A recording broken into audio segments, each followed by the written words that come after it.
Камерон Диаз се врати од привремената пензија за снимањето на филмот Back in Action со Џејми Фокс, а наводно потпишала договор со Netflix за овој и уште еден филм, за што била платена $45 милиони. Бројни обожаватели на Диаз се израдуваа кога во 2022 година беше објавено дека актерката ќе се врати во филмот по 10-годишната пауза. Таа продукција на крајот резултираше со филмот на Netflix Back in Action, во кој таа се појавува со Џејми Фокс.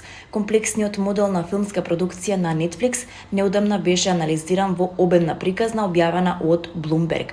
Во неја конкретно се наведени методите и стратегиите кои ги применил Ден Лин, кој беше назначен за претседавач на Netflix. Меѓу темите за кои се дискутира во статијата се пријавените обиди на Лин да ги држи трошоците под контрола. Меѓутоа и покрај ова изворите велат дека тој направил се за да ја врати актерката од пензија, бидејќи наводно и биле исплатени $45 милиони за да се појави во двата филмови.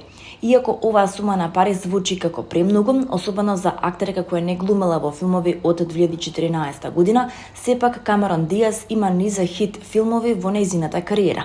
Така теоретски може да се разбере зошто стриминг гигантот бил нетрпелив за постигнување ваков договор.